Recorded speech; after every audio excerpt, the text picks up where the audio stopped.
When someone starts pulling away, you feel it in your chest. That quiet panic, that confusing ache. But what if I told you it's not about you? Today, we're breaking down the real psychology of why people distance themselves when things get real, and more importantly, what you can do about it. Pay attention to this, because it changes everything. First, consider the fear of vulnerability. When connection deepens, walls come up, because getting close means risking hurt.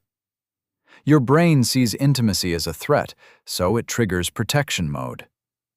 Think about it. Have you ever pulled back right when things felt good? That's not coldness, that's fear. But here's the truth. Fear can be managed. Second, past wounds show up. Maybe they were abandoned before, or maybe love felt unsafe growing up. So now their nervous system is on high alert. Your closeness triggers old pain. It's not about your worth, it's about their history.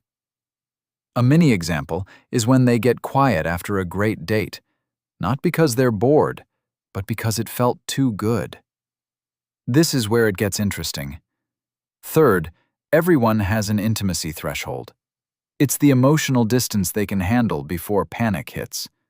When you cross it, they pull back to reset. It's like an emotional thermostat. Too hot, they cool down. Too cold, they seek warmth. You're not being rejected, you're hitting their limit. For instance, they might text less after you say, "I care about you." Pay attention to this pattern. Fourth is the self-sabotage loop. Some people don't believe they deserve love, so when it shows up, they unconsciously push it away. It feels safer to leave first than be left. Your consistency feels uncomfortable to them because chaos feels familiar and peace feels foreign. A mini example is when they start a fight right after you plan a future together. But here's what most miss. Fifth is the need for control. When emotions get big, control feels lost, so they create distance to feel safe again. It's not manipulation, it's survival. Your feelings feel like pressure to them, so they step back to breathe. An example is when they go silent after you share something deep. This is critical. Don't skip this. Sixth, attachment styles drive behavior.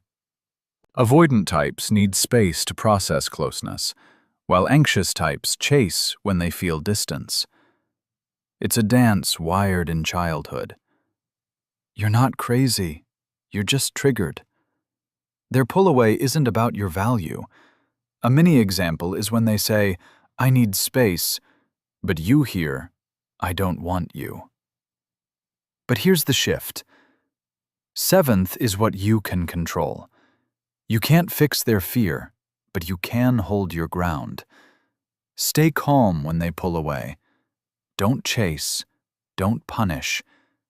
Give space without disappearing. Your stability becomes their safe place. For example, if they go quiet, you say, "I'm here when you're ready." And then you live your life. That's power. That's peace. Pay attention to this next part. Here's what no one tells you. Pulling away isn't always rejection. Sometimes it's processing. Sometimes it's fear. Your job isn't to fix them. Your job is to stay grounded in your worth. Repeat that. Your worth isn't negotiable. Let's go deeper. When you chase someone pulling away, you teach them distance works. But when you stay steady, you teach them closeness is safe. A mini example is when they cancel plans, and you respond with kindness, not anger. That calm energy changes everything. But here's the truth. You can't control their healing timeline. You can only control your response. And your response shapes the relationship. If you react from fear, you create more distance. If you respond from strength, you create safety. For example, if they need space, you say, "Okay," and then you focus on you. That's power. That's peace. This is where it gets interesting. The people who pull away often want connection most, but their fear is louder than their desire. So they test you. They create distance to see if you'll stay without losing yourself. Your calm consistency is the answer they need. Not chasing, not punishing, just steady love. Pay attention to this. If you've been the one pulling away, this is for you too. Your fear is valid. Your wounds matter. But hiding doesn't protect your heart. It isolates it. Small steps toward vulnerability rebuild trust. Tell them, "I'm scared, but I want to try." That honesty is courage. A mini example is when you feel overwhelmed, you say, "I need 10 minutes," and then you return. That's secure love in action. But here's what changes everything. Relationships aren't about perfect timing. They're about two people choosing to show up, even when it's scary. When you understand the psychology, you stop taking distance personally. You start responding with wisdom. For example, when they go quiet, instead of spiraling, you breathe. You remind yourself, "This isn't about my worth." That shift frees you. Pay attention to this pattern. The cycle breaks when one person stays grounded.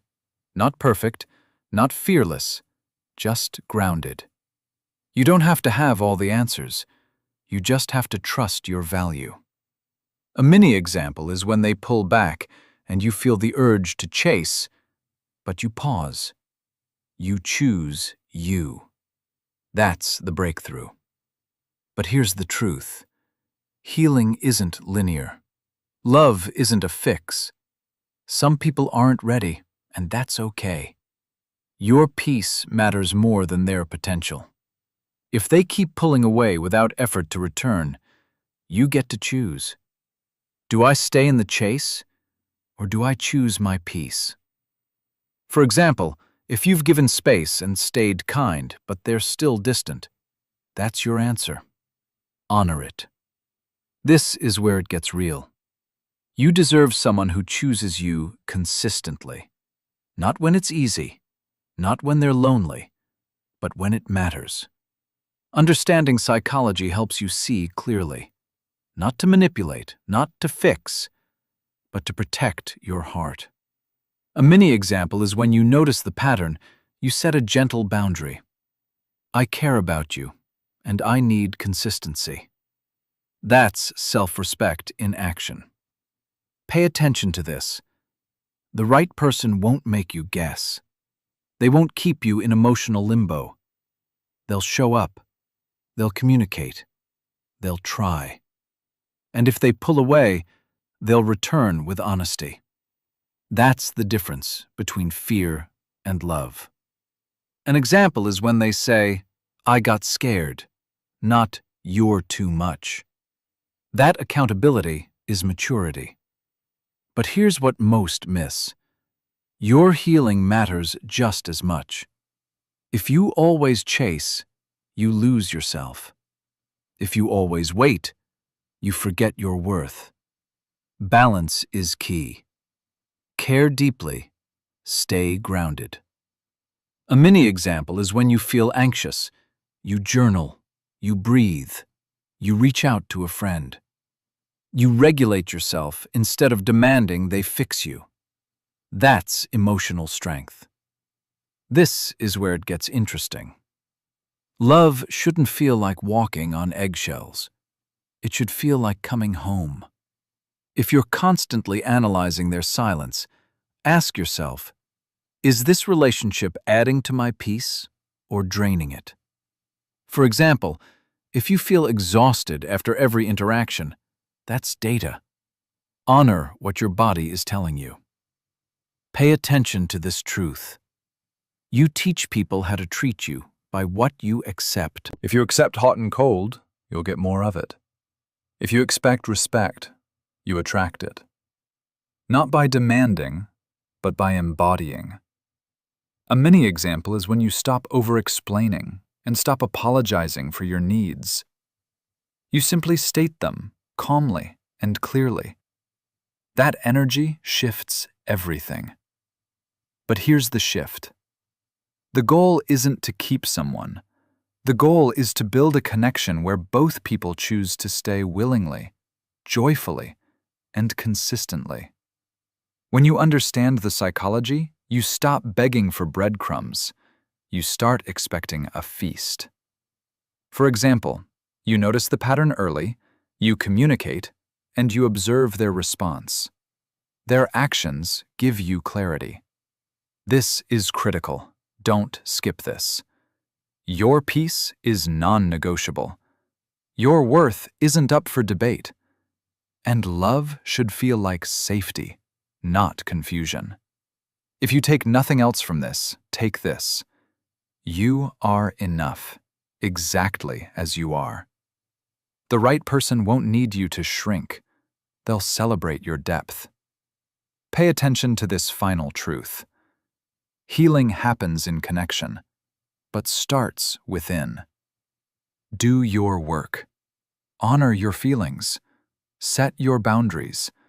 And let love find you in that grounded space. Because when you choose yourself, you make room for love that chooses you back. If this resonated, you're not alone. So many of us are learning this dance.